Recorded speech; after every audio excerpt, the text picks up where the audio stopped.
मृत सजीवन जीवन मुक्ता जुग में शेष कहावो।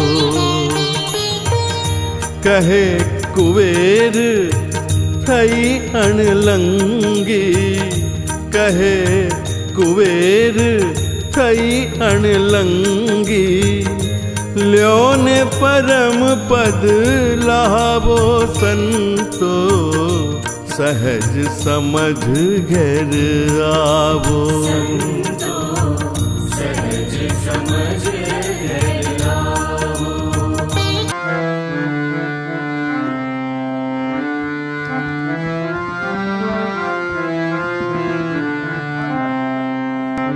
આગળ છે વાણી અનપાને,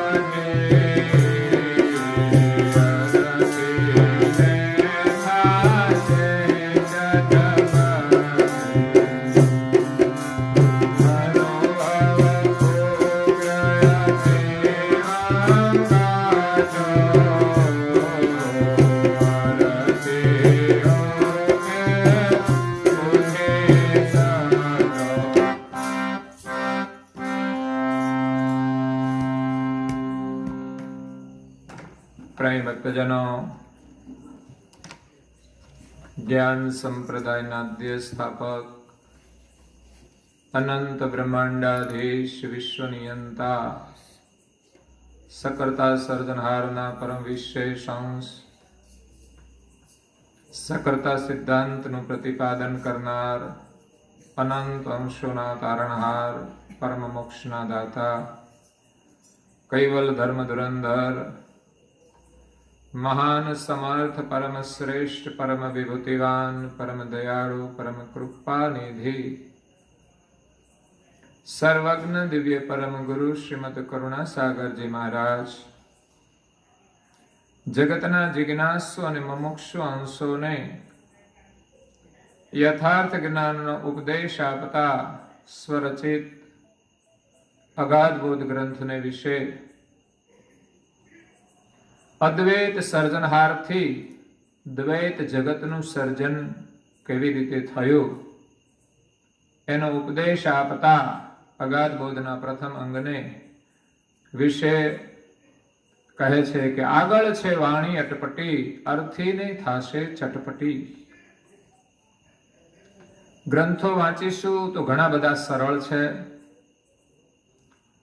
મારી તો વિનમ્ર પ્રાર્થના છે જેટલું સમજાય તેટલું પણ રોજ 10 ચોપાઈ વાંચવાનો નિયમ બનાવજો. પરમ ગુરુના મુખમાંથી નીકળેલી અમૃત વાણી વાંચવાનો આપણે અભ્યાસ કરીશું તો એ વાણી આપણા જીવનમાં એક અદ્ભુત ચમત્કાર કરશે. પરમ ગુરુની વાણી ઔષધિ છે, તમામ પ્રકારની બીમારીઓને દૂર કરશે, તમામ પ્રકારની મુશ્કેલીઓને દૂર કરશે. એટલે પરમ ગુરુની વાણી બહુ જ સરળ છે. સંસ્કૃત ભાષામાં લખ્યું હોત તો આપણને સમજ ન પડત, પરંતુ પરમ ગુરુએ પ્રાકૃત ભાષાની અંદર બોધ આપ્યો છે કે જેથી તમામ વર્ગના લોકો સમજી શકે. આગળ છે વાણી અટપટી. પરમ ગુરુનું જ્ઞાન અગાધ છે એટલે ઘણી ગહન વાણી આવશે તો એને સમજવા માટે આગળ જ પરમ ગુરુએ કહી દીધું કે શ્રોતાસુ સન્મુખ ચિત્ત રખો, જ્ઞાન હમારા ગ્રહી શકો. હે શ્રોતાજનો, તમે સન્મુખ ચિત્ત રાખજો. જો મોબાઈલમાં ગયા તો આમાં કઈ ખબર પડશે નહીં તો ચાલુમાં મોબાઈલ આવી જાય તો જોવો તો પડે જ ને કમસે કમ. પણ અડધા કલાક માટે વિરામ આપી દઈએ, એકાગ્રતાથી શ્રવણ કરીએ, એમ પરમ ગુરુ કહે છે.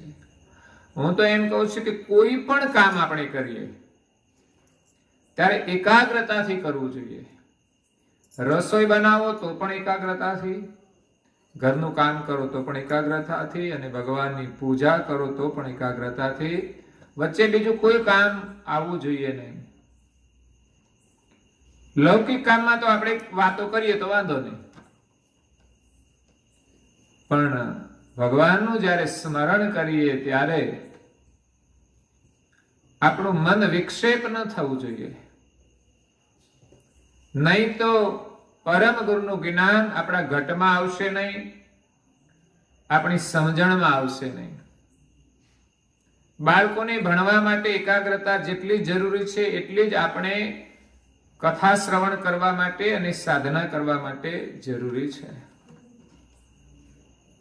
નિષ્ફળતાનું કારણ જ એ છે કે આપણી એકાગ્રતા નથી. અહીંયા દિવ્ય પરમ ગુરુ ગ્રંથની શરૂઆતમાં આપણને સાવધાન કરી દે છે કે અગમ ગતિના બોલ છે, આ લક્ષ્ય અગાધ છે, અનહદ નો છે લક્ષ્ય. આ કોઈ લૌકિક ક્રિયા નથી કે એક રાજા હતો ને એક રાણી હતી. આ તો આ શરીરમાં રહેલ ચૈતન્ય આપણે ઓળખવાનું છે, અને આ બ્રહ્માંડની અંદર બ્રહ્માંડની પાર રહેલ સર્જનહારને ઓળખવાના છે. અહીંયા થોડી સિદ્ધાંતની વાતો છે, એટલે સમજવા માટે એકાગ્રતા બહુ જરૂરી છે. અને એકમાં જ્યારે આપણી પ્રીતિ લાગશે ત્યારે કામ થશે સમજવાનું. ચારે બાજુ દોડીશું ત્યાં સુધી આપણું કામ પૂર્ણ નહીં થાય. પરમ ગુરુ સાથે આપણે એવો નાતો જોડવાનો છે, એવો વિશ્વાસ જોડવાનો છે કે કોઈ પણ કામ કરવા માટે આપણે ક્યાંય દોડવું ના પડે.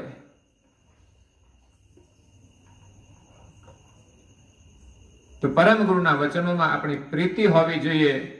ગ્રંથ વાંચવાની રુચિ હોય કે કથા શ્રવણ કરવાની રુચિ. ઘણા બધા શ્રોતાજનો તો બધી જગ્યાએ આવીને લાભ લેતા હોય છે, એની રુચિથી આવે છે, અને એનો બહુ મોટો લાભ છે, બહુ મોટો લાભ છે. ભૌતિક સંપદા તો આવતી રહેશે ને જતી રહેશે. દરેક જન્મે સરખી નથી મળતી. જેટલું પુણ્ય કર્યું હોય એ પ્રમાણે મળે છે, પણ આધ્યાત્મિક સાધના જેટલી કરી છે આ જન્મે એટલી પુનર્જન્મમાં પરત મળશે.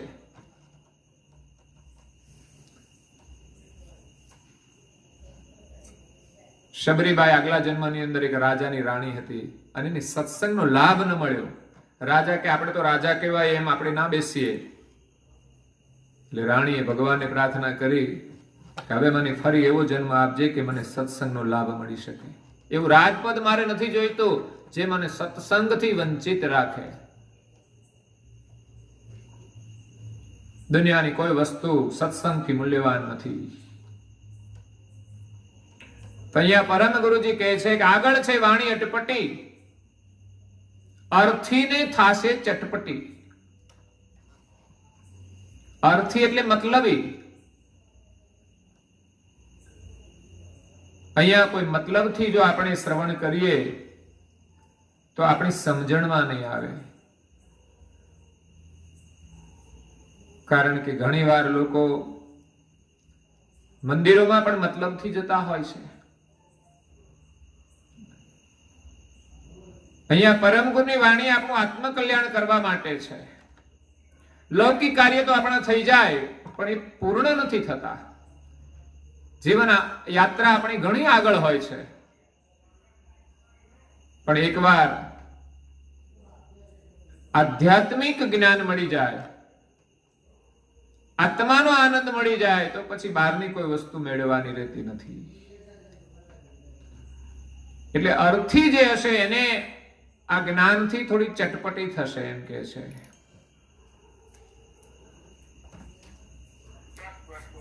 કારણ કે કોઈ અપેક્ષાઓથી આવતા હોય તો આમાં તો કોઈ ચમત્કારની વાતો ખાસ નથી પરમ ગુરુએ લખી. આ થોડી છે, ને જો કોઈ શ્રદ્ધાથી કરે છે તો એના કાર્યો પરમ ગુરુએ કર્યા છે. પરંતુ પરમ ગુરુનો ઉદ્દેશ માત્ર લૌકિક કાર્યનો નથી. જગતમાં જે અવતારો થયા એમને વિશેષ કરીને લોકોના લૌકિક કાર્યો કર્યા છે. પરમ ગુરુ પણ કરી શકે છે, પરંતુ પરમ ગુરુનો મુખ્ય ઉદ્દેશ છે કે કાયમને માટે આ જંજાળમાંથી છૂટી અને તમે તમારા નિજ ઘરને પ્રાપ્ત કરી લો. સંસાર તો એક જંજાળ છે. જીવતા નહીં આવડે તો ક્યાંય આપણે ફસાઈ જવાના છીએ, ગમે ત્યાં ફસાઈ જવાના. સંસારમાં ક્યાંય પણ વાસ ના રહે એટલે આ જીવ ફસાયેલો છે. પરમ ગુરુ આ ઝાડમાંથી આપણને બચાવવા માટે આવ્યા છે કે તું તારા સ્વરૂપનું ચિંતન કર અને દરેકની અંદર ચૈતન્યનું દર્શન કર, તો તારું કલ્યાણ થશે. જડ પદાર્થોને જોઈને તું પ્રભાવિત ન થઈશ.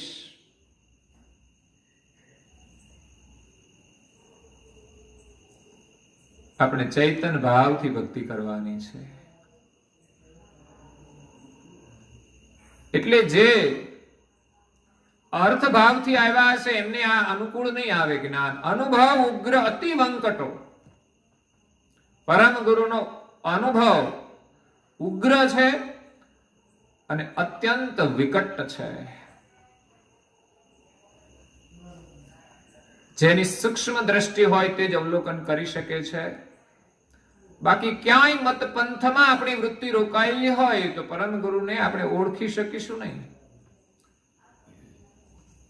પરમ ગુરુના શરણમાં આવ્યા પછી પણ એને યથાર્થ રૂપે ન ઓળખીએ તો આપણું કલ્યાણ થતું નથી. એટલે પરમ ગુરુની વાણી આપણે સૌએ ધ્યાનથી સાંભળવાની છે. અને પરમ ગુરુ તો કહે છે કે અર્થી હો તે ઉઠી સટો. અર્થી હોય તો તમે ઉભા થઈ જજો. આમાં ક્યાંય લોભ લાલચ વાળી વાત નથી, અંધશ્રદ્ધા વાળી વાત નથી. આ તો દુનિયામાં તો ચાલે છે, 90% તો અંધશ્રદ્ધાઓ ચાલતી હોય છે. પરચા ચમત્કાર તો તમારા પુણ્યથી તમને મળી શકે, તમારા પુરુષાર્થથી મળી શકે. એમાં જ આંધળી શ્રદ્ધા રાખીને ચારે બાજુ દોડીએ, આ કરો ને તે કરો ને પેલું આમ કરો, આમ થઈ જશે. પણ પરમ ગુરુ કહે છે અર્થી હોય તો તમે ઉભા થઈ જજો. તમારું કામ તમે જાતે જ કરી શકો છો, એટલા સામર્થ્યવાન છો. શા માટે આપણે દોડધામ કરવાની? શા માટે સંસારમાં ભીખ માંગવાની? સર્જનહારે આપણને એટલું સામર્થ્ય આપ્યું છે કે આપણું બધું જ કામ આપણે જાતે કરી શકીએ છીએ. જો આપણું કામ બીજા કરી શકતા હોય તો આપણે કેમ ન કરી શકીએ? તો આપણું કામ કરવા માટેની તૈયારી આપણે જાતે જ કરવી જોઈએ. એટલે સાધના કરવાની છે એવી કે આપણે કોઈની પાસે હાથ ના લંબાવવો પડે. અને કલ્યાણ કરવા માટે તો કોઈ જ મદદરૂપ નહીં થાય સિવાય સમર્થ પરમ ગુરુ. એમના લક્ષ્ય વિના આપણો ઉદ્ધાર થવાનો નથી. આગળ પરમ ગુરુ કહે છે હે નિરજવંતરા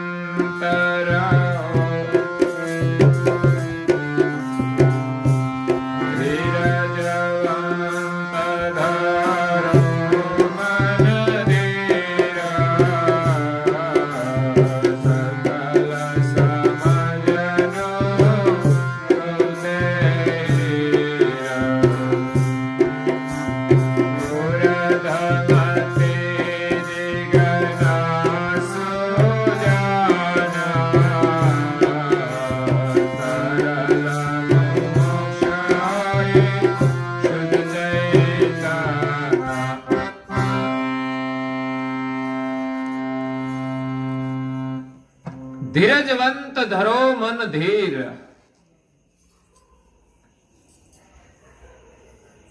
દિવ્ય પરમ ગુરુજી કહે છે કે હે મુમુક્ષુ માનવો, મનમાં ધીરજ ધારણ કરી અને કથા શ્રવણ કરો, સાધના કરો. એવું નહીં કે થોડું ઘણું કર્યું મારું તરત કામ થઈ જાય તો પણ સફળતા નહીં મળે. મેં ઘણીવાર કહ્યું છે કે કોઈ પણ કામ માટે આપણે સાધના કરીએ ત્યારે એવો સંકલ્પ કરવાનો કે મારું કામ ન થાય ત્યાં સુધી હું સાધના નહીં છોડું, તત્કાલ કામ થઈ જશે.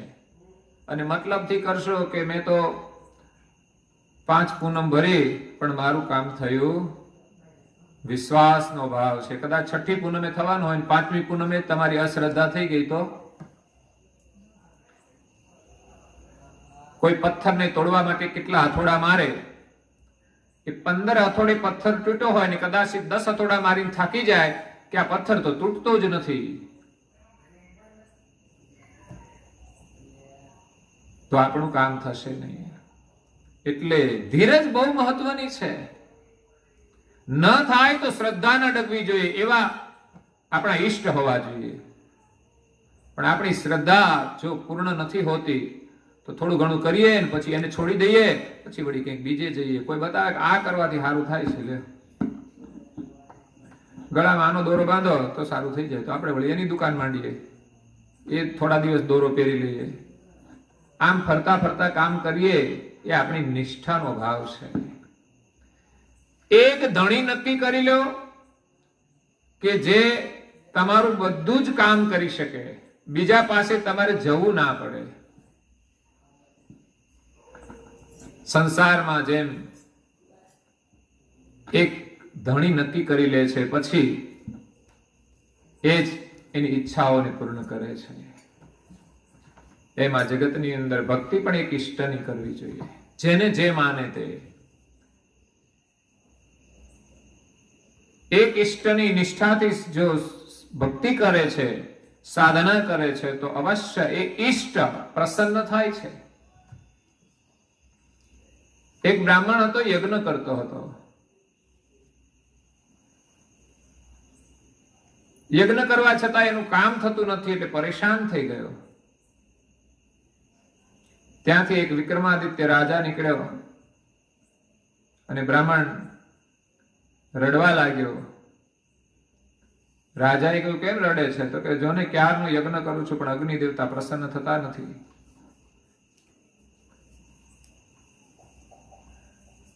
વિક્રમાદિત્ય કહે છે કે આવી રીતે થોડો યજ્ઞ કરવાનો હોય.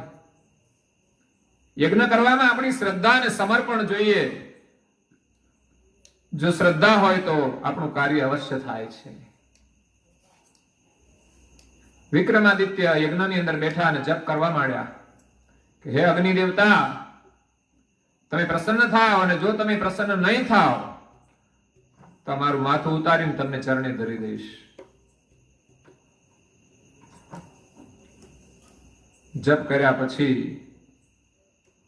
માથું આપવાની રાજાની જ્યાં તૈયારી હતી ત્યાં જ અગ્નિ દેવતા પ્રગટ થયા.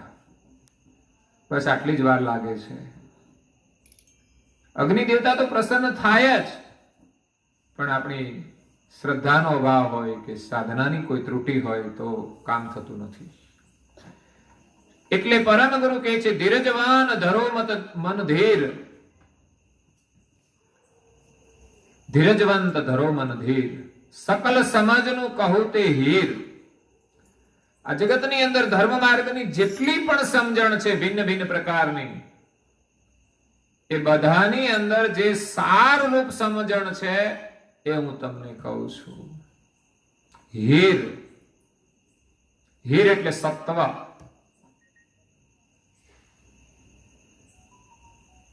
સારરૂપ જે સત્ય છે એ હું તમને સમજાવું છું. ઉર્ધમતી જિજ્ઞાસુ જન, સરળ મુમુક્ષ શુદ્ધ ચૈતન. જે જિજ્ઞાસુ હશે એમની ઉર્ધ્વમતી થશે. ભક્તિની અંદર, સાધનાની અંદર, સત્સંગની અંદર જિજ્ઞાસા બહુ જ મહત્વની છે. કઈ લોકોના હૃદયની અંદર પ્રશ્નો છે, સંશય છે, એક જિજ્ઞાસા છે જાણવાની, કંઈક કરવાની. તો જિજ્ઞાસા વગર આપણને જ્ઞાનની પ્રાપ્તિ થતી નથી. સત્યની ખોજ માટે જિજ્ઞાસા બહુ જરૂરી છે. તો ઉર્ધ્વમતી જિજ્ઞાસુ જન, જે જિજ્ઞાસુ હશે એમની ઉર્ધ્વમતી થશે.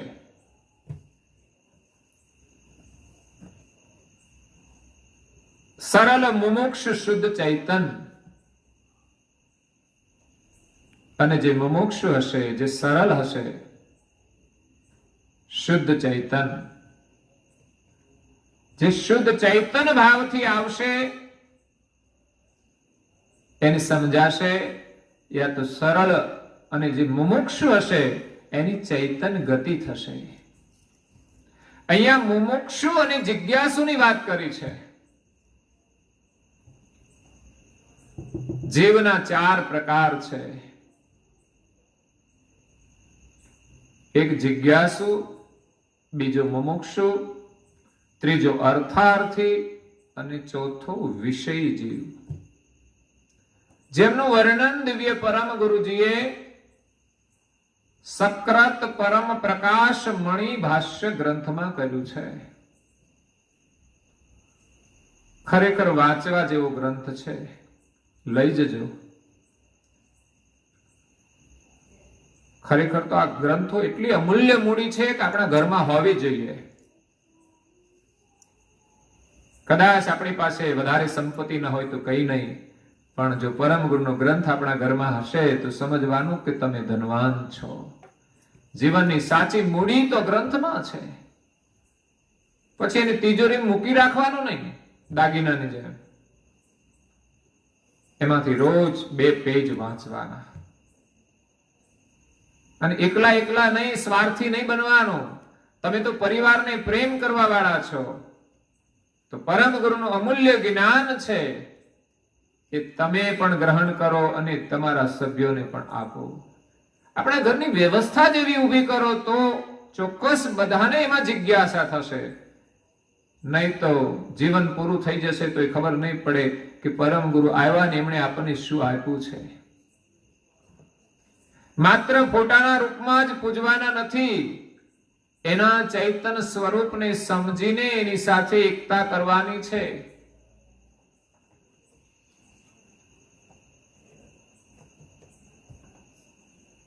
એટલે ઘરમાં ગ્રંથોનો અભ્યાસ કરજો. તમે બધા ભણેલા છો, એજ્યુકેટેડ છો, અને માત્ર થોડો સમય આપવાનો છે. અને આ ગ્રંથ માત્ર એકવાર વાંચવાનો સંકલ્પ નથી કરવાનો. આની અંદર તો એવો રસ છે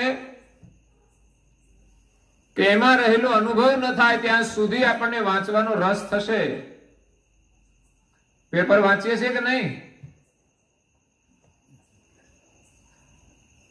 1 વર્ષનું પેપર વાંચ્યા પછી તમે મૂલ્યાંકન કરજો કે આમાંથી તમને કેટલો લાભ થયો, કેટલો મળ્યો. એમાંથી કઈ જ નથી મળતું. પેલા અમારે ત્યાં મંદિરમાં આવતું હતું પેપર, ત્યારે વાંચતો હતો, નહીં તો નથી આવતું તો નથી વાંચતા. કઈ ફેર પડતો નથી બહુ. છતાંય મેગેઝિન માંથી અમને કઈ જરૂરી મસાલો તો મળતો હોય છે. છતાં પણ આવે તો ઠીક, ના આવે તોય કઈ વાંધો નહીં. પણ જીવનનો સાચો ખજાનો તો આ ગ્રંથોની અંદર છે. આ ગ્રંથ બહુ અદ્ભુત છે. દરેકે દરેક ગ્રંથ અદ્ભુત છે. જેમ તમે દાગીના પહેરો છો, એમાં એવું ખરું કે એક જ દાગીનો મહત્વનો હોય ને બીજા બહુ પતલા હોય? સોનાનો ચેન હોય તો બહુ મહત્વનો નહીં, મોટો જાડો હાર હોય તો જ મહત્વનો? નાના ચેનનું મહત્વ છે.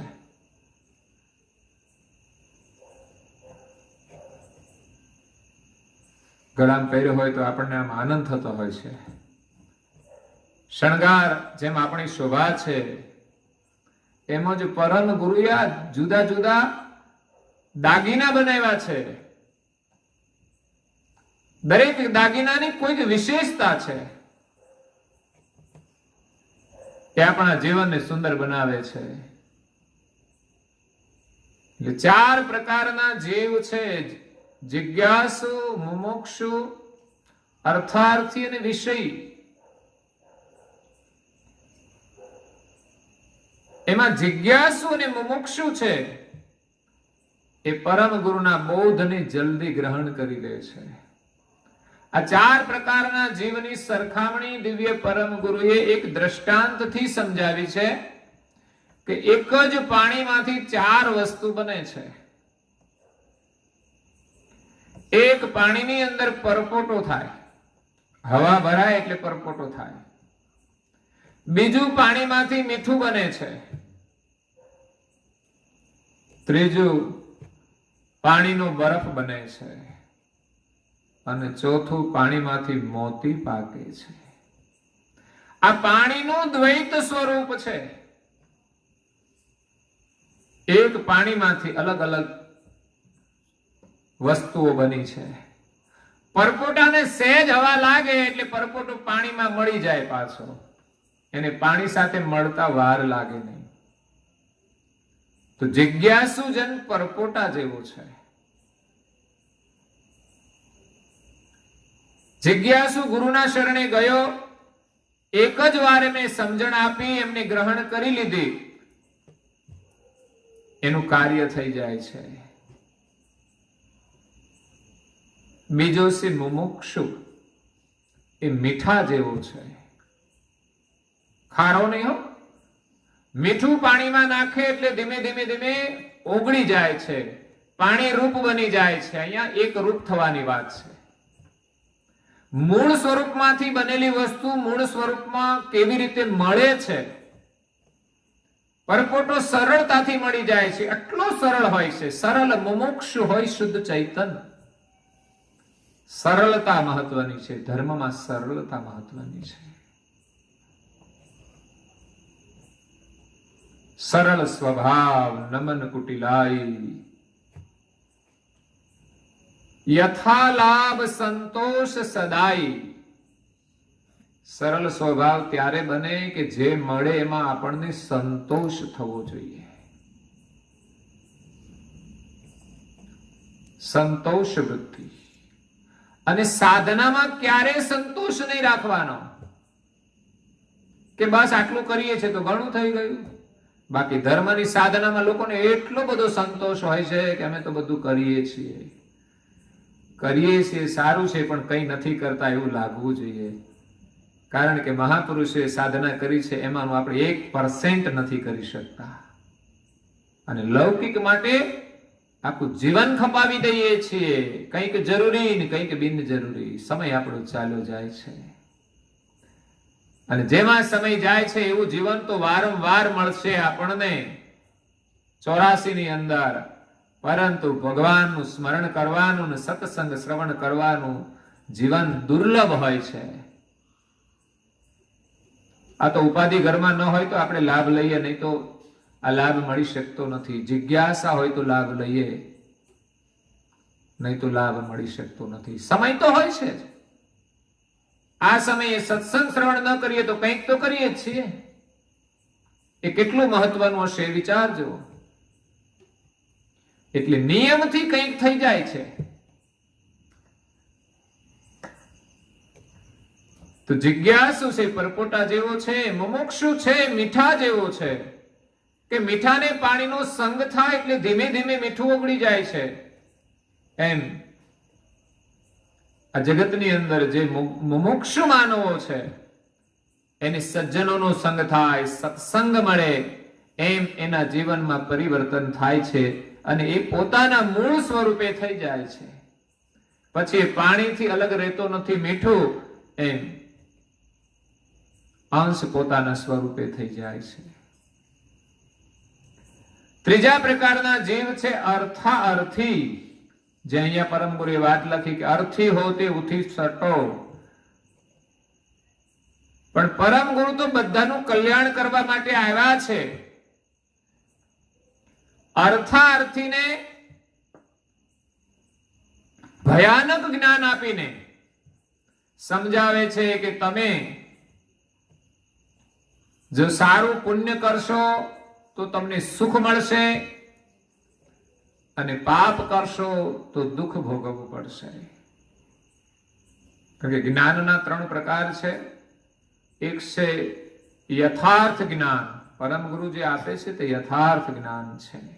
જેવી છે તેવી સમજણ આપણે ગ્રહણ કરવાની અને ભક્તિ કરવાની. ક્યાંય પડદો નથી. બાકી દુનિયામાં લોકો પડદા રાખીને જ ભક્તિ કરાવે છે. સત્ય શું છે એની આપણને ખબર નથી. અને આપણે થોડા આંધળા તો ખરા જ. એવું જો કામ કરીએ તો અંધશ્રદ્ધાથી કે જે કરીએ છીએ એની કઈ ખબર જ નથી થશે કે નહીં, પણ વિશ્વાસ રાખીને કરીએ છીએ.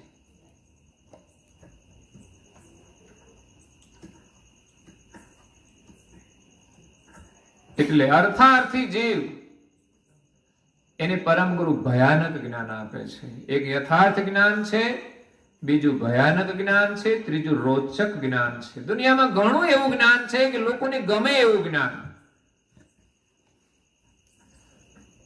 જ્ઞાન માત્ર ગમવા માટે નથી. ઘણી કથાઓમાં આનંદ આવે એટલે લોકો કથા શ્રવણ કરે. આનંદ કરીને પછી આપણે જો કંઈ ન કરીએ તો વિશેષ કોઈ લાભ નથી થતો. અને આનંદ માટે ઘણા મનોરંજન પણ એની અંદર ભળતા હોય છે. નાચવાનું હોય, કૂદવાનું હોય.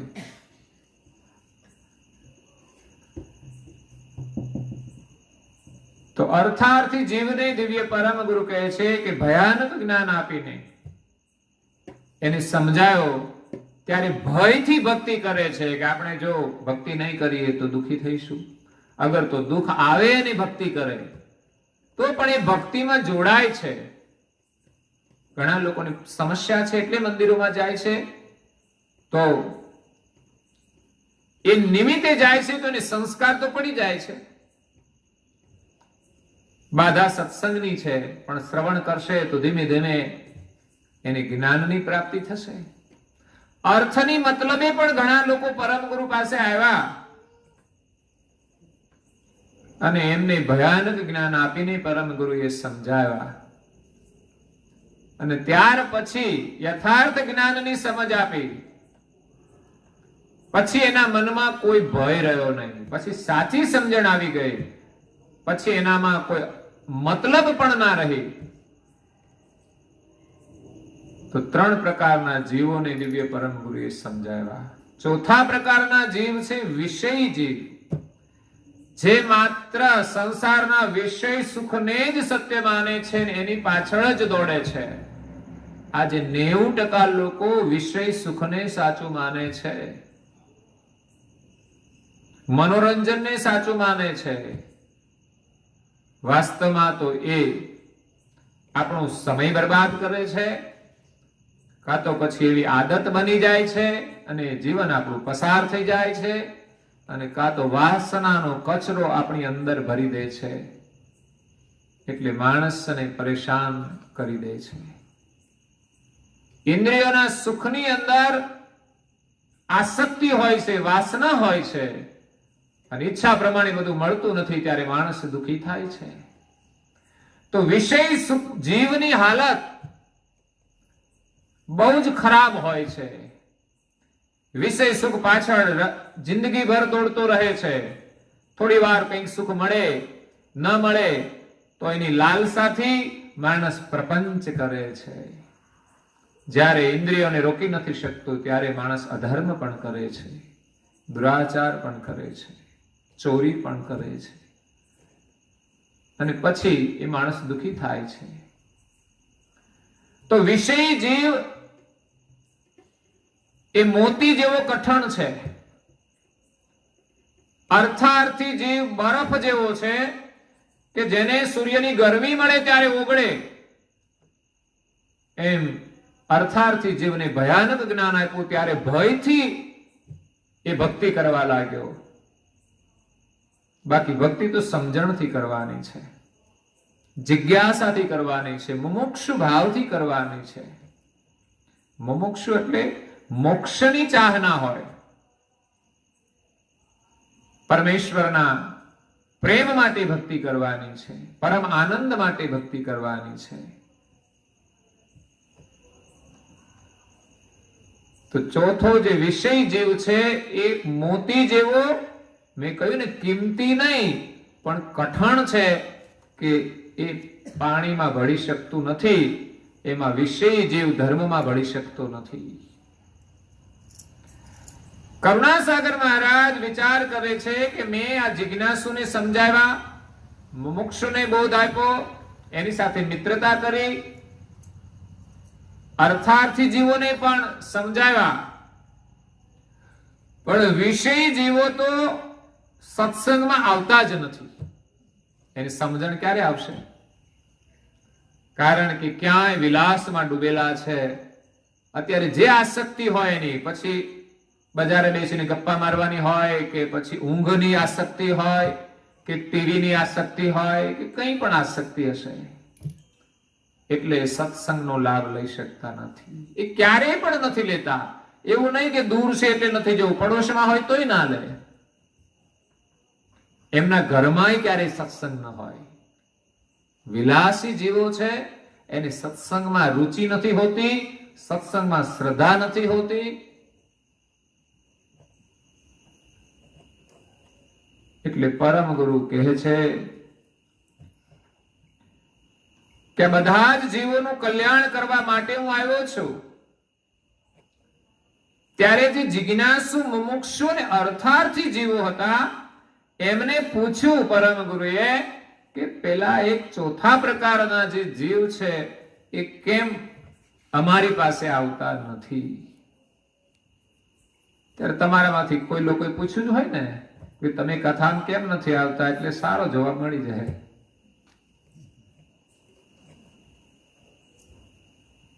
તો 3 પ્રકારના જીવો દ્વારા એમને સંદેશો મોકલાયો. ત્યારે જવાબ મળ્યો કે તમારા ગુરુ મરેલાને જીવતા કરે તો અમે આવીએ. મૂળ વાત એટલી જ છે. કંકુ જો બતાવે, એમ કઈક પગલા બગલા પાડે તો અમે માનીએ ને. કે ઘણા હાથ ચાલાકીથી પણ કંકુ કાઢીને બતાવે, લોકો ભરમાઈ જતા હોય છે. જાદુગર પાસે શું હોય છે? કઈ નથી હોતું, બીજું એક હાથ ચાલાકી હોય છે. પણ આપણને ખબર નથી હોતી. એમ લાગે કે આ માણસ તો કેવું છે, એક માણસના 2 ટુકડા કરીને બતાવે ને પાછા ભેગા કરી દે. થાય નહીં કોઈ દિવસ. પણ આ એની કુદરતી હાથ ચાલાકી છે. આપણને દેખાય ખરું, સમજણ ના પડે. એમ જ તો ધર્મ માર્ગમાં આપણે ભ્રમિત થઈ જઈએ છીએ ને. આપણી નજર સામે જોઈએ એટલે માનવું જ પડે. પણ કોઈ 80 વર્ષના ડોહા જતા હોય અને એની સ્મશાન યાત્રા જતી હોય ને કોઈ જાદુગર આવીને એને બેઠો કરી દે, કેવાનું? હે, હાથ ચાલાકી કરવા વાળા લોકો ઘણા હોય છે. ઘણી વખત લોકોને લૂંટતા પણ હોય છે.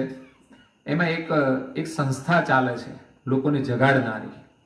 એ ઘરે ઘરે આવીને આ બધું બતાવે આપણને કે એ લોકો કેવી રીતે હાથ ચાલાકી કરીને તમને ભ્રમિત કરે છે. એટલે કોઈની જાળમાં ફસાવું નહીં, એમ કહે છે. ઘણા લોકો ઘણાના ઘરેણા ધોઈને જતા રહે છે. બોલો, એ કે તમારા ઘરેણા આપો, હું તમને ધોઈ દઉં, કે છે. એટલે કોઈ શ્રદ્ધાળુ બહેનો હોય, વધારે તો બહેનો જ પાસે હોય, અને ભાઈઓની ગેરહાજરી હોય ત્યારે ફરતા હોય અને મીઠી મીઠી વાતો કરે, કઈ કઈ ભયાનક વાતો કરે, લલચાવી દે. તો આપણને એમ થાય કે ચાલો આપણે કરાવી લઈએ કામ. પેલો ધોઈને જતો રહે.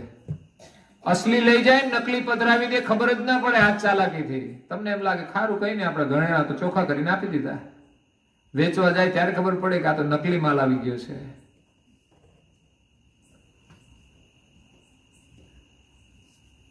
એટલે વિષય જીવો એમ કે છે કે તમારા ગુરુ મરેલાને જીવતા કરે છે, આંધળાને આંખો આપે છે, બેરાને સાંભળતા કરે છે, મૂંગાને બોલતા કરે છે, પાંગળાને પગ આપે છે. તો અમે એને માનીએ. જ્યારે પેલા 3 પ્રકારના જીવોએ પરમ ગુરુને વાત કરી કે એ લોકો તો આવું કે છે, તો પરમ ગુરુએ એમ કહ્યું કે આ જગતની અંદર કર્તાના કર્યા સિવાય કોઈ કામ કોઈનાથી થતું જ નથી. કશું પણ કામ કર્તાને કર્યા વિના થતું નથી. એટલે આ જગતની અંદર કોઈ પરચા ચમત્કાર આપે છે તો એ કેવી રીતે આપતા હશે? તો કે માણસ સિદ્ધિ પ્રાપ્ત કરે તો એ કાર્ય કરી શકે એટલું. તો સંસારની અંદર ઘણા બધા લોકો અમુક પ્રકારની વિદ્યાઓ સિદ્ધ કરતા હોય છે. ભુવાઓ પાસે કઈ મંત્ર હોય, મંત્ર ભણીને તમને બાંધી દે. એટલે તમને એમ લાગે કે આપણને સારું થઈ ગયું.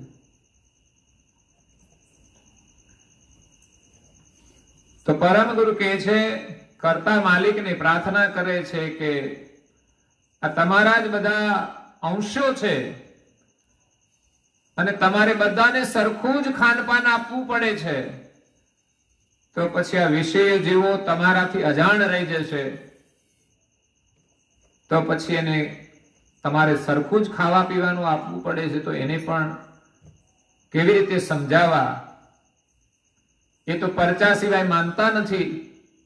નહીં તો પહેલા પરમ ગુરુએ પરચા નથી આપ્યા, પણ આવા વિષય જીવોને સમજાવવા માટે કર્તાની આજ્ઞા લઈને એમના હુકમથી કંઈક અધિકારી લોકોને જ પરચા આપ્યા છે. એવું નહીં કે પછી જે ટોળું ટોળું આવી જાય બધાનું કામ થઈ જાય. અધિકાર વગર કોઈનું કામ થતું નથી. એટલે ગુરુ મહારાજના શરણમાં જઈએ, કંઈ પણ માગીએ બધું જ થાય, પણ અધિકાર મેળવવો પડશે,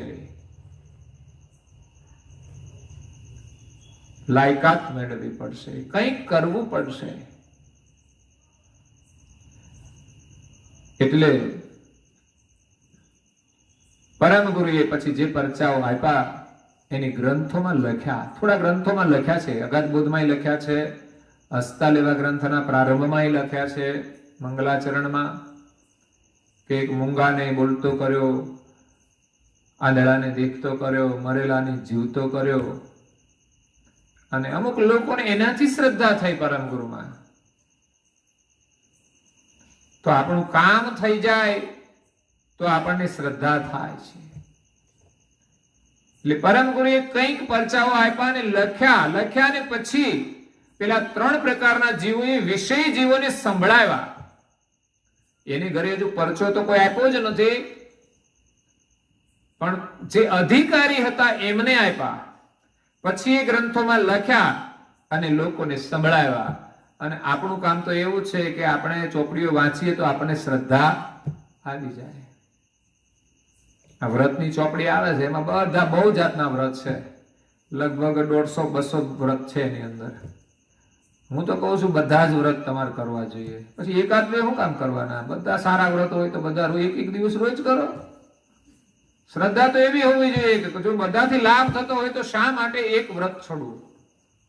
અને આપણને દિવસો તો આપ્યા છે, રોજ કરીએ તો વાંધો શું?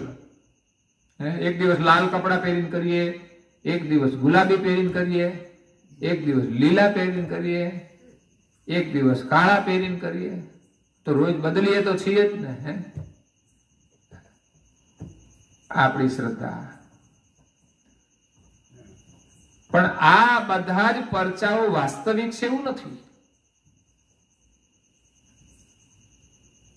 ઘણા લોકો કથાકારો કથામાં પણ ઘણા પરચાઓ ડુપ્લિકેટ બનાવીને લોકોને સંભળાવતા હોય છે, એટલા માટે કે બસ લોકોની શ્રદ્ધા જોડાય. તો પરમ ગુરુએ તો વાસ્તવિક પરચા આપ્યા અને એટલા જ લખ્યા છે. નહીં તો આ ગ્રંથ આખો ભરાઈ જાય એટલા જ પરચાઓ આપ્યા છે, પણ લખ્યા છે માત્ર થોડા જ. એટલે પરમ ગુરુ આપણું કામ ચોક્કસ કરે છે. એવું નહીં કે માત્ર મોક્ષ જ કરે છે, એ આપણું લૌકિક જરૂરી કાર્ય હશે એ પણ કરશે. પણ એ કાર્ય કર્યા પછી આપણી શ્રદ્ધા ડગવી ના જોઈએ, એનું સ્મરણ ભૂલાવવું ના જોઈએ. જો આપણું કામ એમણે કર્યું હોય તો એનો ઉપકાર ભૂલાવવો ના જોઈએ.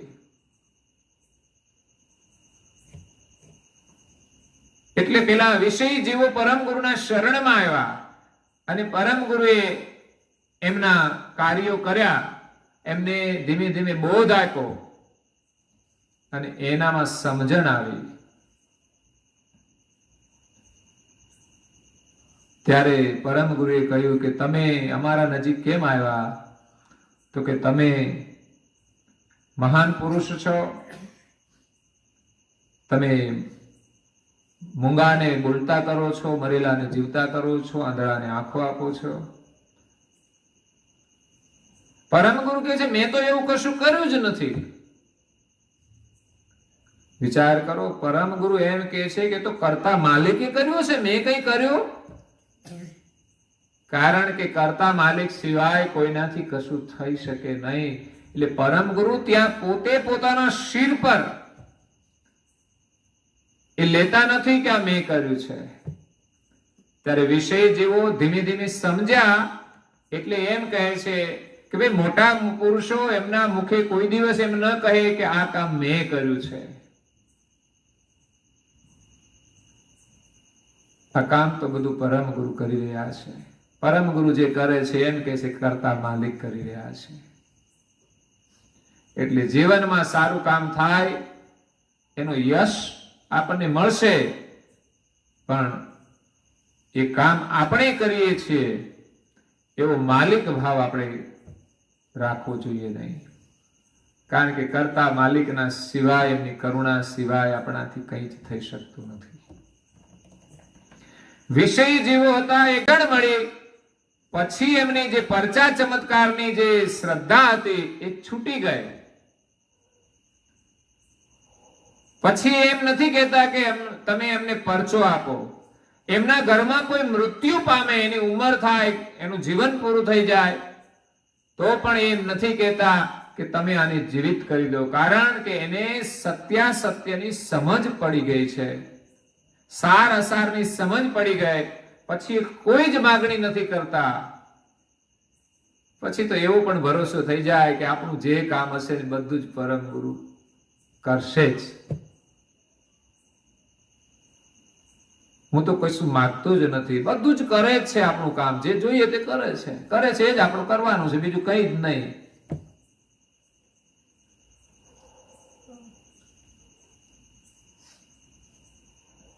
રાજુભાઈ તમે કોઈ બાધા જ ના રાખે. એટલે હું કહું કે કથા કરો ત્યારે જ કથા કરા, બાકી બાધા કઈ જ નહીં રાખવાની.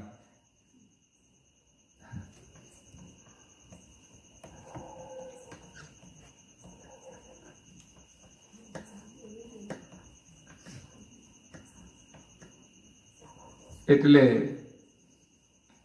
વિષય જીવોને પરચા અને ચમત્કાર આપીને ધર્મમાં એ જોડ્યા છે. એટલે શ્રદ્ધા માટે જરૂરી છે, પણ જોડાઈ ગયા પછી, સમજાઈ ગયા પછી આપણે સમજીને સાધના કરવાની છે, એનું સ્મરણ કરવાનું છે. એમાં આપણો પ્રેમ જોડાવો જોઈએ કે આખા જગતનું સર્જન કરનાર સર્જનહાર કેટલા સમર્થ છે, જેના નામ સ્મરણમાં પણ કેટલો પ્રભાવ છે. આપણને એક અહીંયા કોઈ થોડી મદદ કરે તો પણ આપણે એની પ્રશંસા કરીએ છીએ, એનો આદર સત્કાર કરીએ છીએ, એની સેવા કરીએ છીએ. જ્યારે પરમ ગુરુ તો આપણને કેટલું બધું આપે છે. આ બધું એમનું તો બનાવેલું છે. પૃથ્વી એમની છે, આપણું કઈ નથી. જળ એ આપે છે, એમણે બનાવ્યું છે. અગ્નિ એમણે બનાવ્યો છે, વાયુ એ નાખે છે. આકાશ પણ હરવા ફરવા માટે એમણે બનાવ્યું, સૂર્ય ચંદ્ર પણ એમણે બનાવ્યા, વરસાદ એ વરસાવે. કેટલું બધું કામ એ કરી રહ્યા છે આપણા માટે. શ્વાસ એ આપે છે, ખાધા પછી પચાવવાનું કામ એ કરે છે. બોલો, આપણે ક્યાં ચિંતા હોય છે? આપણે જો ખાઈને પચાવવાનું હોત ને તો કદાચ ક્યારેક ક્યારેક તો ભૂલી જ જાત. તો હાંજનું ખાધેલું હવારે નાસ્તો કરવા બેસે ત્યારે ખબર પડે કે હજુ હાંજનું તો પચાવવાનું રહી ગયું છે, તારું મૂકો પછી ખાઈશું. આપણે જેટલું નાખીએ એટલું બધું ઓટોમેટિક સિસ્ટમથી બધું કામ થાય છે. એટલે મુમુક્ષુ જીવો અને જિજ્ઞાસુ છે એની ઉર્ધ્વ ગતિ થશે. સરળ મુમુક્ષુ હોય શુદ્ધ ચૈતન્ય. અર્થાર્થી ને વિષય જીવો છે, એમાં વિષય જીવોના માટે પરમ ગુરુએ જે પરચા આપ્યા એના માટે 2-3 દ્રષ્ટાંતો આપ્યા છે ગ્રંથમાં. કે જેવી રીતે ચોપગા મંદોત્મત હાથીને વશ કરવા માટે એક યુક્તિ કરવામાં આવે છે કે જંગલમાં એક ખાડો કરે, ખાડાની ઉપર લાકડા ગોઠવી દે, લાકડાના ઉપર ઘાસ નાખે, ઘાસની ઉપર માટી નાખે, જમીન જેવી જમીન કરી દે. એના માથે એક કાગળની હાથણી ઊભી રાખે, જેને જોઈને હાથી એનો સ્પર્શ કરવા જાય છે, એના નજીક જાય છે, ત્યારે નીચે તો ખાડો હોય છે, પેલી હાથની તો કાગળની હોય છે, એના વજનથી તો કઈ લાકડા ના ભાગે. પણ જેવો હાથી એને દોડીને સ્પર્શ કરવા જાય છે ત્યારે ખાડામાં પડે છે. સંસારમાં જીવોની આ તો દશા છે, વાસનાની પાછળ દોડે છે અને ત્યાં જઈને ખાડામાં પડે છે. તો હાથી ખાડામાં પડે છે, પછી ધીમે ધીમે એને વશ કરવામાં આવે છે, એને તાલીમ આપીને રાજાની સવારીને યોગ્ય બનાવવામાં આવે છે. ઘણા પેલા હાથી વાળા નીકળે છે ને, એ બધા તાલીમ આપેલા હાથી, નહીં તો હાથી કઈ આપણા વશમાં રહે? સીધે સીધો જંગલમાંથી હાથી પકડવા જઈએ, હાથમાં ના આવે. અને લાવ્યા હોય તો એ સીધો રહે નહીં. એ જો તોફાને ચડ્યો હોય તો તમારે ખેદાન મેદાન કરી દે. એકાદું વાંદરું ગાંડું થઈ ગયું હોય તો આખા ગામને હુવા નથી દેતું. તો હાથી ગાંડો થાય તો બજારમાં નીકળાય નહીં. તરત જ આપણે વન વિભાગને માહિતી આપવી પડે કે લઈ જજો તમારો દાગીનો અહીં આવી ગયો છે માથા ભારે. એટલે એવા હાથીને વશ કરે છે અને રાજાની સવારીને યોગ્ય બનાવે છે. વિષય જીવો આ મંદોત્મત હાથી જેવા હતા, એને પરચારૂપી પાંજરામાં, પરચારૂપી ખાડાની અંદર પાડ્યા અને તાલીમ આપી, એટલે શિક્ષણ આપ્યું, એટલે જ્ઞાન આપ્યું, સત્સંગ આપ્યો, એને સમજણ આપી અને રાજાની સવારીને યોગ્ય બનાવી દીધા, સીધા બનાવી દીધા. બીજું દ્રષ્ટાંત આપે છે સિંહનું. વનનો રાજા સિંહ, વનરાજ, એ પણ કોઈના વશમાં ના રહે. પણ જંગલની અંદર પાંજરું મૂક્યું હોય ને એની અંદર થોડું માંસ મૂકી દે ને તો ખાવાની લાલચે પણ એ પિંજરામાં આવે અને પકડાઈ જ જાય. બહુધા વસ્તીની અંદર જતા રહે સિંહ, એને પણ એવી જ રીતે લોકો પકડતા હોય છે. તો એ ખાવાની લાલચથી પાંજરામાં ફસાઈ ગયો. પછી એને પણ તાલીમ આપીને સર્કસની અંદર કામ કરાવતા હોય છે લોકો. આપણે જોયા છે સર્કસ, કે સિંહની સાથે લોકો કામ કરતા હોય છે. તો જે રીતે સિંહને વશ કરે છે એવી જ રીતે આ વિષય જીવોને પરચારૂપી પાંજરામાં પૂરી અને એને તાલીમ આપવામાં આવે છે, જ્ઞાન આપવામાં આવે છે અને ધર્મના માર્ગે વાળવામાં આવે છે. આ જગતની અંદર ઘણા બધા સંતોએ પરચાઓ આપ્યા છે અને એટલે જ લોકો એને માને છે. માને છે, સાચી વાત છે, પણ સાચા સર્જનહારને કોઈ ઓળખતું નથી. એટલે પરમ ગુરુનું આગમન થયું છે. ઘરમાં બાળક બીમાર હોય, એને તમારે દવા પાવાની હોય એટલે લગભગ બાળક રડે. ઘણા બાળકો દવા પીતા જ નથી. એટલી ધમાલ કરે, એટલી ધમાલ કરે કે માતા પિતા દવા પીવાનું માંડી વાળે. પણ મોટા ભાગે દવા આપ્યા વિના છૂટકો જ ના હોય. એટલે માં શું કરે, એક હાથમાં દવા હોય અને બીજા હાથમાં એમ કે બેટા જો મારા હાથમાં સરસ ચોકલેટ છે. અત્યારના છોકરાઓને તો ચોકલેટની લાલચ આપવી પડે. એને જે પ્રિય હોય એ વસ્તુ કશું હોય નહીં છતાં પણ મુઠ્ઠી બંધ રાખીને એમ કે જો મારા હાથમાં આ વસ્તુ છે તું ખાઈ જતો તને આપું. બાળક તો ભોળો હોય અને આપણે બધા ભોળા અંધશ્રદ્ધામાં ફસાઈ જઈએ જલ્દી, બાળકની જેમ જ. એટલે એમ કે છે કે જો મારા હાથમાં લાડુ છે, તું આટલી દવા પી જાય ને તો તને લાડુ આપું, એમ કરીને દવા પાઈ દે છે અને કદાચ લાડુ રાખીને પણ આપે. તો બાળકને કડવી દવા પાવા માટે માં લાડુની લાલચ આપે છે. એમ જે વિષય જેવો છે કે જે ધર્મનું પાલન નથી કરતા, એમને ધર્મમાં જોડવા પૂરતા જ માત્ર લાલચ આપવાની છે. એવું નહીં કે જિંદગીભર આ જ લાલચમાં જીવે. ધર્મમાં જોડાઈ ગયા પછી એને જ્ઞાન મળે ને જ્ઞાન પછી સમજણ મળે, પછી એનામાં લાલચ રહેવી જોઈએ નહીં કે મારું આ કામ થઈ જાય કે પેલું થઈ જાય. કઈ જ નહીં. પરમ ગુરુ આપણું બધું જ કામ કરે છે. પણ ક્યારે? કે આપણે સાધના કરીએ ત્યારે. આપણે સાધનામય બની જઈએ પછી તો તમારે બાધા નવી નહીં કઈ નહીં કરવી પડે. હવે અમારે કઈ કથા કરવાનો બાધા રાખવી? કઈ કાયમ કથા જ કરવાની. જે બાધાઓ કરવાની એ તો અમે રોજ કરીએ છીએ, એટલે અમે એવી બાધા લઈ લીધી છે ને હવે નવી બાધા કઈ નહીં લેવાની. જે કરવાનું છે બધું થવાનું છે, એક દિવસ થઈ જશે. એ પણ ભરોસો છે, એ પણ ધીરજ છે.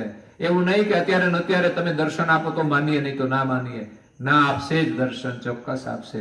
પણ નિયમથી દર્શન કરવા જઈશું ને, આપણો નિયમ પાકો છે ને, તો ચોક્કસ પરમ ગુરુ એક દિવસ પ્રગટ થઈને દર્શન આપશે. આ મંદિરના દર્શનનું મહત્વ સામાન્ય નથી. આપણો ભાવ એવો હોવો જોઈએ, આપણો સંકલ્પ એવો હોવો જોઈએ, આપણો નિયમ એવો હોવો જોઈએ. આ નિયમ માત્ર ખાલી જવા પૂરતો નહીં. નહીં તો ઘણા લોકો કહે છે ને, પેલા ભાઈ તો મંદિરમાં જાય છે પણ ફેર તો પડતો જ નથી. એનો ફેર પડશે તમને ખબર નહીં પડે. એમાં ધીમી ગતિએ પરિવર્તન આવતું હોય છે, એના સ્વભાવમાં, વિચારોમાં ધીમે ધીમે પરિવર્તન આવે છે. આ તો કોઈક દોષ જોઈએ એટલે એમ માની લઈએ કે એનામાં કોઈ પરિવર્તન જ આવતું નથી. એવું નથી જ. સારા કામનું સારું પરિણામ છે ને છે જ. પણ મંદિરમાં જાય એટલે બધું જ કામ થઈ જાય એવું નથી. મંદિરમાં ગયા પછી સત્સંગમાં પણ જવું પડે. કારણ કે છોકરો ખાલી સ્કૂલમાં જાય એટલે એમ કે જવાનો અભ્યાસ થઈ જાય, પણ ભણે નહીં તો શું કામનું? એટલે મા બાપની મમતા તો છૂટી જાય, પણ પછી રખડતો થઈ જાય. શું થાય? ભણે નહીં તો રખડતો થઈ જાય, રિસેસમાં ફરતો હોય. આપણને એમ થાય ભણવા ગયો છે. ઘણા મોટા મોટા છોકરાઓ એવું કરતા હોય છે. કોલેજમાં જાય એનું ધ્યાન રાખવું પડે.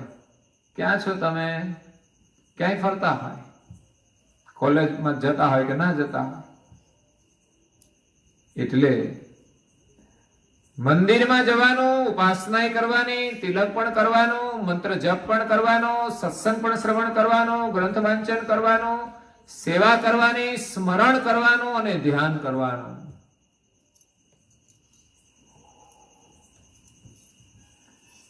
પછી તમારે કંઈ જ કરવું નહીં પડે, કંઈ જ કરવું નહીં પડે. એટલે ધર્મગુરુએ જે શ્રદ્ધાઓ આપીને લોકોને ધર્મમાં જોડ્યા છે, એને દવા પાવા માટે કર્યું છે. કડવી દવા. આ કેટલી બધી કડવી લાગે છે, તમે જુઓ ને. આ કઈ ટેલિવિઝન જેવું તો આમાં આવે જ નહીં કશું મજા આવે એવું. આમાં તો બધું કડવું પણ આવે. ક્યારેક ક્યારેક અમે બોલીએ તો ઘણાને કડવું લાગે. એ કડવું જ કહેવાય. પણ કડવી એક ઔષધિ હોય છે. અમારો કોઈ ઈરાદો નથી કે અમે તમને વ્યક્તિગત રૂપે કશું કહીએ. માં દીકરાને જો દાટે તો એના અંતરમાં કંઈક લાગણી હશે. બાકી કોઈ મતલબ નથી કોઈને કશું કહેવાનો. પણ છતાં એક ભાવ થઈ જાય કે કંઈક એને લાભ થઈ જાય તો. પણ જિજ્ઞાસુ અને મુમુક્ષુઓ છે સમજી જશે. અર્થાર્થી જીવો કઈ મતલબથી થશે ત્યારે સમજશે. અને વિષય જીવોને પણ કંઈક એવો ચમત્કાર થઈ જશે ત્યારે એને સમજાશે. ક્યારેક મોટી મોટી મુસીબત આવી જાય ને એમાંય જો આપણું કામ થઈ જાય છે ને, ત્યારે આપણી શ્રદ્ધા જોડાઈ જાય છે. આવા પ્રસંગો તો આવતા જ હોય છે. છેલ્લી ચોપાઈમાં એમ કે છે પરમ ગુરુ, ઉરુદમતી જિજ્ઞાસુ જન સરળ મુમુક્ષુ શુદ્ધ ચૈતન તેને ઉર ટકશે ટહંકાર જિજ્ઞાસુ હોશે જજકાર હશે વ્રત તો શાસ્ત્ર મને સત કુબેર તેને નહીં બને. જે જિજ્ઞાસુ હશે એ તો તરત જ જાગી જશે. જિજ્ઞાસુ કોને કહેવાય? હવારે છે ને તમે અભ્યાસ કરજો, જે હુતા હોય એને ઉઠાડજો. આમ કે ભાઈ ઉઠો, બસ આટલું કે ઉઠી જાય સમજવાનું આ જિજ્ઞાસુ છે. અને 10 વખત ઉઠાડવા પડે સમજવાનું આ કુંભકર્ણ છે. જિજ્ઞાસુ એટલે જાગી જાય, તેજીને ટકોર. નહીં તો ઉઠવામાં બહુ મોટી આળસ હોય છે. કોઈ એમ કે આપણને જો ઊંઘવા દે ને, કઈ કામ ના હોય ને, તો લોકો બધા ઊંઘી રહે. આ તો આપણે કામ છે એટલે બધા ઉઠીએ છીએ. બાકી કામ ના હોય તો આપણો 6 વાગ્યાનો ટાઈમ હોય તો 7 નો કરી દઈએ, બોલો. અને એમાંય જો સારું થઈ જાય ને ઘરમાં, તો 7 નો પછી 8 નો થઈ જાય. ધીમે ધીમે એમ ટાઈમ મોડો થતો જાય. આપણે તો વહેલા જાગવાનું છે. જિજ્ઞાસુ હોશે જજકાર તેને ઉર ટકશે ટહંકાર. જે ટકોર કરતાની સાથે જાગી જાય, એના હૃદયની અંદર ટહંકાર ટકશે. એટલે આ વાણી છે ને ગુંજશે સત્યની પ્રાપ્તિ માટે. જે પરમ ગુરુ આપણને કહે છે એનું ગુંજન અંદરથી થશે, ચિતવન થશે, એનું મનન થશે અને નિરંતર આપણા વિચારમાં વર્તમાન કરશે. કારણ કે એવું નથી કે માત્ર સાંભળીએ ત્યારે જ સ્મરણ કરવાનું કે સેવા પૂજા કરીએ ત્યારે જ સ્મરણ કરવાનું.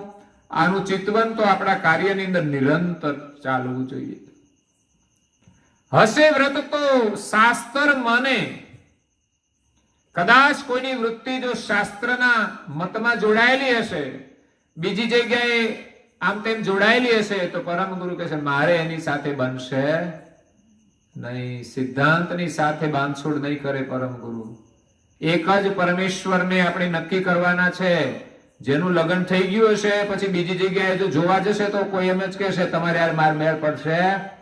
થાય કયો તમે સંસારમાં રહો છો, ક્યાંક તમારું ગોઠવાઈ ગયું હોય અને પછી તમે બીજાની સાથે વાત કરો તો મેળ પડે? અરે ખાલી ખાલી વાતો થતી હોય ને તોય લોકો ના પાડી દે. કેમ? તો કે બીજે કંઈક મન જોડાયેલું હોય તો પછી આપણે વિવાહ પરમ ગુરુ સાથે નહીં થાય. બધેથી નાતો આપણો છોડી અને શુદ્ધ મન રાખીને પરમ ગુરુ સાથે મન લગાવવાનું છે, નહીં તો પરિણામ નહીં આવે. આ તો સંસારના જેવો શુદ્ધ સંબંધ જોડવાનો છે. સંસારમાં જે બહેનો જોડાયા છે એના પતિ સિવાય કોઈની પાસે આશા રાખે જ નહીં. અને પતિ માં જેની શ્રદ્ધા હોય છે ત્યારે એમાં સંતોષ રાખીને એ સુખી થાય છે. બીજાની પાસે ગમે તેટલું હોય પણ પોતાના પતિમાં જેને પ્રેમ છે અને વિશ્વાસ છે એમાંથી એને સુખ મળે છે. સુખ બહારની કોઈ વસ્તુ નહીં પણ એકબીજાનો પ્રેમ અને વિશ્વાસ સુખ આપે છે. બહારની સંપદા ઘણી બધી હોય પણ બે પતિ પત્નીનો પ્રેમ ન હોય તો એ મોટું મકાન, મોટું ટીવી, મોટું ફ્રીજ કે કંઈ પણ સાધનો હશે, દાગીના, એ કોઈ એને સુખ નથી આપતું. અને કદાચ નાના ઝૂંપડામાં રહેતા હશે, પતિ પત્નીનો જો પ્રેમ હશે, સમર્પિત હશે તો એ તો સુખ છે. એટલે પરમ ગુરુ કહે છે કે તમે જિજ્ઞાસુ બનો, મુમુક્ષુ બનો અને મારા જ્ઞાનને શ્રવણ કરી તમારું કલ્યાણ કરો. બાકી બીજે ક્યાંય જો આપણી વૃત્તિ જોડાયેલી હશે તો આ વસ્તુ આપણા સમજમાં નહીં આવે, અગર તો આપણી શ્રદ્ધામાં નહીં આવે. મેં કહ્યું ને એક જ જગ્યાએ શ્રદ્ધા જોડવી પડશે, ત્યારે આપણું દરેક કાર્ય થશે. એક પતિમાં જેમ નિષ્ઠા હોય છે પતિવ્રતાની, એ જ રીતે ભક્તિમાં પણ એક નિષ્ઠા કોઈ પણ ઇષ્ટમાં રાખો. તમારે શું કરવું છે એના માટે તો તમારું કામ થશે. સંસારમાં જેણે જેણે ભક્તિ કરી છે એને એક જ ઇષ્ટમાં શ્રદ્ધા હતી અને પૂર્ણ સમર્પિત થઈને ભક્તિ કરી છે. સંસારમાંથી મન પાછું વાળીને ભક્તિ કરી છે. સંસારના ભોગ વિલાસનો ત્યાગ કરીને ભક્તિ કરી છે. મીરાએ રાજપાટનું સુખ છોડ્યું છે. ત્યારે એને કૃષ્ણે દર્શન આપ્યા છે. મેં તો પ્રેમ દીવાની મેરો દર્દ ન જાને કોઈ. એ તો પ્રેમની દીવાની હતી. એ કશું માંગતી નહોતી, હતું તો બધું જ, એમાંનું કશું એને નથી જોઈતું. અને સગા સંબંધીઓ બધા કેવા, આ તો કહે છે અમારા રે તો અમે એને માનીએ, બાકી ભગવાનનું ભજન કરે તો પણ મીરા તો આવી છે, મીરા તો તેવી છે. મીરા તો કહે છે રોહિદાસ ચમાર પાસે જાય છે અને એના હાથની પ્રસાદી લે છે, સંતો સાથે બેસે છે. નિંદા કરવા વાળા તો ઘણા બધા હોય છે પણ એના સામું એમને જોયું નથી. બસ એને તો જે ઈષ્ટની અંદર પ્રીતિ હતી એમાં એ દીવાની થઈ ગઈ. એમ આપણે એક ઈષ્ટમાં પ્રેમમય બનવાનું છે. પરમ ગુરુ એ સર્જનહારની ઓળખ કરાવે છે કે આ જગતના સર્જનહાર કોણ છે, કે જેણે આ જગત બનાવ્યું છે, જેના આપણે છીએ. બધું એ જ આપી રહ્યા છે પણ ભ્રાંતિમાં ભટકીને આપણે બીજી બધી જગ્યાએ દોડીએ છીએ. બનાવનાર છે એને છોડીને, એનું જ્ઞાન લઈને આવનાર પરમ ગુરુને છોડીને આપણે ક્યાંય પણ જશું, એક પ્રકારની અશ્રદ્ધા છે યા તો અંધશ્રદ્ધા છે. હા, બીજા બધા લોકો જાય, કારણ કે એની પાસે સત્ય જ્ઞાન જ નથી, તો એ તો ગમે ત્યાં જવાના છે. પણ પરમ ગુરુના શરણે જે આવે ને એ પછી બીજે ક્યાંય ભટકે તો પછી ધનવાનના ઘરે જે સ્ત્રી હોય એ પોતાના પતિને છોડીને બીજાના ઘરે જાય એવી સ્થિતિ કહેવાય. ગરીબને તો મજબૂરીથી કંઈક જવું પડે, બાકી તો અમીરનું ઘર મળ્યું હોય પછી લોકો ગરીબના ઘરે લોભ લાલચથી જાય. તો આપણે પરમ ગુરુના શરણમાં આવ્યા છે, આપણું સૌભાગ્ય છે. આજે અહીંયા મહેશભાઈ ભીખાભાઈ અને શિલ્પાબેન મહેશભાઈ પરિવારની હાર્દિક ભાવનાથી, એક એમની બાધા હતી, દીપુ ને દીપેશ નામ છે, દીપુ નામ છે, દીપ. 4 કથાનો લાભ લઈ અને પરમ ગુરુના આશીર્વાદ લઈ અને વિદેશ ગમન એમણે કર્યું છે. પરમ ગુરુને હૃદયમાં રાખીને બસ અભ્યાસ કરીને આગળ જાય અને જીવનમાં સુખ તો પરમ ગુરુ જ આપે છે, એના શરણમાં સુખ છે. ભૌતિક સફળતા એમના એક આશીર્વાદ છે, તો એ આશીર્વાદને હંમેશા સાથે રાખીને જેટલી કૃપા એમની થાય એટલું આપણે એનું વિશેષ ભજન કરીએ અને પરિવારને સંસ્કારમય બનાવીએ. તો આજે 5 કથાનો જે વ્રત હતું એમનું આજે સંપન્ન થાય છે. એ નિમિત્તે આપણને બધાને પણ સત્સંગનો પ્રસાદ પ્રાપ્ત થયો. પરમ ગુરુની કૃપા નિરંતર કોઈ ને કોઈ પ્રવૃત્તિમાં વરસતી રહે છે. તમે જે કોઈ જેટલો લાભ લો છો, ખરેખર તમે બધા ભાગશાળી છો કે વધુમાં વધુ તમે લાભ લો છો અને વધુમાં વધુ લાભ લેવાની તમને ભાવના પરમ ગુરુ જગાડે, વધુને વધુ લાભ લેવાની શક્તિ પરમ ગુરુ પ્રદાન કરે. આ એક તપસ્યા છે. 1 કલાકથી તમે બેઠા છો, મારા માટે બેસવું સરળ, તમારા માટે થોડું અઘરું કહેવાય, કારણ કે સાંભળવાનું છે.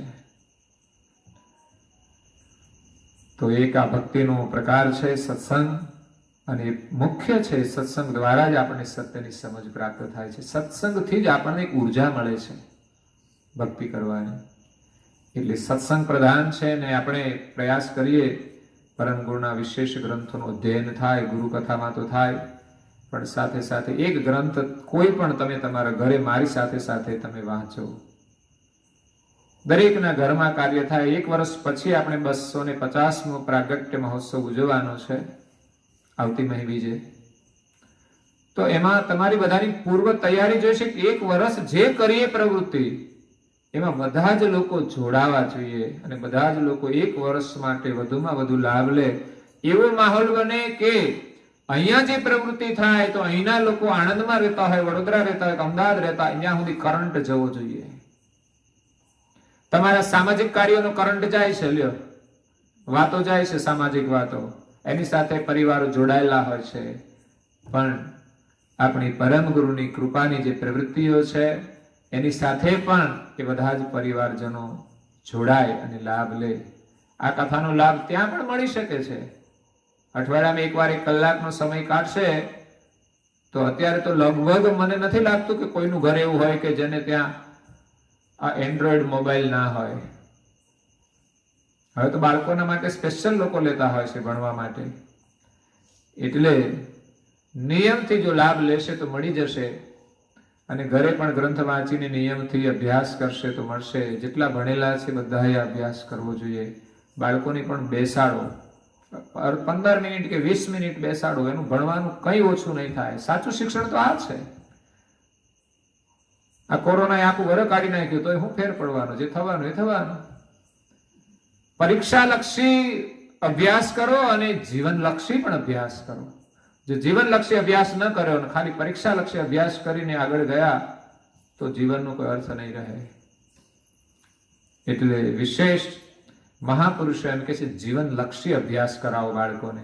પરીક્ષાલક્ષી અભ્યાસ તમે સ્કૂલમાં જો પહેલાના સમયમાં મા બાપે કોઈ ધ્યાન જ નથી રાખ્યું છોકરાનું, પૂછો તો આ બધા ભણી આગળ આવી ગયા. એમને ચિંતા કરી જ નથી. પણ એ હા, એનું પુણ્ય છે, પ્રારબ્ધ હતું, એની પાસે શ્રદ્ધા હતી, એમણે જે ભક્તિ કરી એના આશીર્વાદ છે સંસ્કારના રૂપમાં. એટલે બાળકો માટે આપણે એ ચિંતા કરો. અહીંયા ગામમાં જેટલા બાળકો હોય સંધ્યા ઉપાસનામાં દર રવિવારે તો તમે મોકલી શકો, તમે સાથે લઈને આવી શકો. પૂર્ણિમા હોય તો વ્રતના દિવસે પણ તમે બધા એક વ્રત લો કે હાલો સંધ્યા ઉપાસના આપણે પૂર્ણિમાની મંદિરમાં કરવી છે, તો એક સુંદર વાતાવરણ બનશે. એક નિયમથી તમે કરશો તો એનું એક સારું પરિણામ પણ આવશે. પરિણામ એ આવશે કે 100 લોકો મંદિરમાં આવશે તો સાથે 100 બાળકો પણ આવશે. અને એને તાલીમ આપવા માટે આપણે કોઈ બીજા નવા તાલીમ વર્ગોની જરૂર નથી. આ જ મંદિર એ જ તાલીમ વર્ગ છે. આ બાંધ્યું છે શા માટે આટલું બધું? કોઈને દેખાડવા માટે નહીં કે 5 જણા માટે નહીં, આખા ગામના લોકોને લાભ લેવા માટે. ગામમાં બાળ મંદિર છે તો જે બાળ મંદિરમાં ભણતા હોય છોકરા બધા જઈ શકે, ત્યાં નાસ્તો મળે અને જવાનો અભ્યાસ થાય, 2 એકડા શીખે. તો ભજન કીર્તન થાય છે તો હું કોઈ બહેનો આવે છે તો ભાઈઓ શું કરે છે? ભાઈઓ પણ આવી શકે છે. બેસો, આવીને સાંભળો, એવી રુચિ રાખો, એમાં કંઈક લાભ થશે. બાકી ઇન્ટરનેટની દુનિયામાં તમે ગમે તેટલો કચરો જોશો, કઈ લાભ નથી. જરૂરી હોય તો ઠીક છે, બાકી તો કઈ જરૂરી નથી. વોટ્સએપની અંદર કલાક કાઢી નાખશો, કદાચ મેસેજ આવ્યા ને ત્યાં કઈ ફરક નથી લાંબો પડતો. બધા મેસેજો છે ને બધા એમને ફર્યા જ કરતા હોય ચક્કરની જેમ, ને આપણે એમાં ગુના જ કરીએ. હું તો માત્ર મારી વસ્તુ આપવા માટે જ ગ્રુપ રાખું કે મારા ગ્રુપમાં કોઈ મેસેજ મૂકે જ નહીં. તમારે ખાલી સત્કેવલ સાહેબ કહીને મોકલો એ ખરું, બાકી કચરો બીજો દુનિયાનો તમારું હોય તો મોકલો તમે, બાકી દુનિયાનો કચરો ફેરવા નહીં કરવાનો. કઈ બિનજરૂરી હતો, મનોરંજનમાં સમય જાય, આપણે આપણા કલ્યાણનો વિચાર પણ ન કરી શકીએ એવી દુનિયા આપણે ચકડીએ ચડાવે છે. એટલે ખાસ આગામી જે મહોત્સવ છે એના માટે આપણે બહુ વહેલી તૈયારી કરવાની છે. મહીબીજ મહોત્સવ ઈચ્છા તો છે કે ધામધૂમથી આપણે ઉજવીશું. 250મો છે એટલે આખા સંપ્રદાયમાં જ્યાં જ્યાં ધાર્મિક મુખ્ય સ્થળો છે બધે ઉજવાશે. ઉમરા ગામ વાળાએ તો આ જ વર્ષેથી મહીબીજથી પ્રવૃત્તિઓ શરૂ કરી છે. પ્રભાત ફેરીથી માંડીને પછી ગ્રંથ વાંચન હોય, બધી જુદી જુદી પ્રવૃત્તિઓ ચાલે છે. કદાચ તમને મેસેજમાં મળતું હોય તો એ પૂર્ણાવતી કરવાના છે. વરસ પ્રવૃત્તિ કરીને આપણે પ્રસંગ ઉજવીને પ્રારંભ કરવાના છીએ, કારણ કે 250માં આખું વરસ ઉજવણી કરવી છે. તો એની ભાવના બરાબર છે કે પૂર્ણાવતી થઈ જાય એટલે પછી પૂરું. પૂર્ણાવતી તો વળી પાછી કરવી છે તો ફરી કરીશું, પણ એકવાર સુંદર મહોત્સવ કરીને પ્રારંભ કરવો છે કે આપણે શું કરવાના છીએ એની પણ એક જાગૃતિ આવી જાય. પૂર્ણાવતીમાં તો પરમ ગુની ઈચ્છા છે તો ફરી પાછા કરીશું. એટલે આખા ગામને આપણે જમાડવાના પણ છીએ. તમામ 5000ની વસ્તી કે 7000ની, એ તમામને આપણે ભોજન કરાવવાના છીએ. પણ આપણે જાગવાનું છે, પરમ ગુરુમય બનવાનું છે. આપણે તો કંઈક જુદો જ નાસ્તો કરવાનો છે આખું વર્ષ. એટલે આવે છે તો આવે છે, પણ જે ઘરે ઊંઘે છે એને લાવવાની તમારે કમર કસવાની છે. એને ચોકલેટ બોકલેટ આપજો ને કઈ, તમે નહીં એવી કોઈ ચોકલેટ,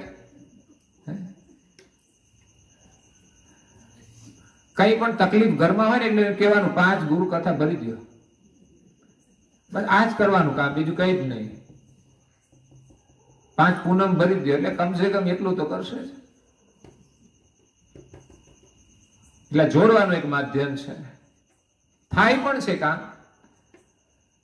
એટલે પૂર્વ તૈયારી આપણે અત્યારે તો રનિંગમાં બધો જે લાભ છે હું કહું છું, તમે બધા જાગીને લેતા રહેજો. મંદિરે જેટલી પ્રવૃત્તિ ચાલે, ધૂન હોય તો પણ બાળકો લાભ લે, ભજનમાં પણ બધા લાભ લઈ શકે, સત્સંગમાં પણ લાભ લઈ શકે.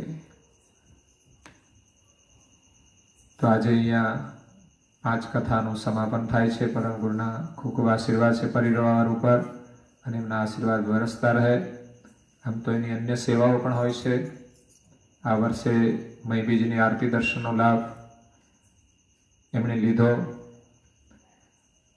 અને પરમ ગુરુના આશીર્વાદથી એનું કાર્ય પણ થયું છે. અને પરમ ગુરુ દર્શન પણ આપશે. આરતી દર્શનનો મહિમા જે છે કે એનો લાભ, એનું બેલેન્સ પડ્યું હોય છે. અને આખા પરિવારને એનો લાભ મળતો હોય છે. એ સિવાય પણ બે વખત ગુરુ પૂર્ણિમાની પણ પ્રસાદી એમના તરફથી આપણને મળી હતી. એ રીતે તમે બધા જ લાભ લો છો અને બહુ સરસ રીતે આપણી પ્રવૃત્તિઓ ચાલે છે. કોઈ પ્રકારની ચિંતા રહેતી નથી. પણ તો અહીંયા આપણે કથાને વિરામ આપીએ છીએ. અસ્તુ સત્કેવલ સાહેબ જે બોલાવજો જો પાછળથી.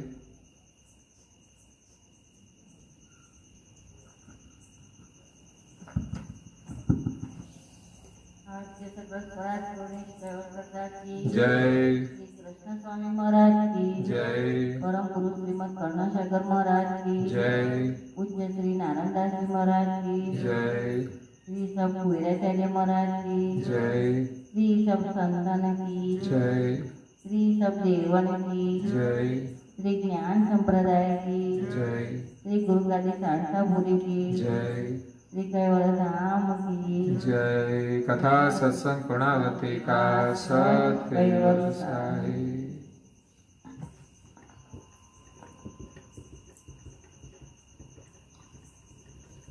કૈવલ હંસો સત કૈવલ સાહેબ. બાજુ બાજુ સૌને સત કૈવલ સાહેબ.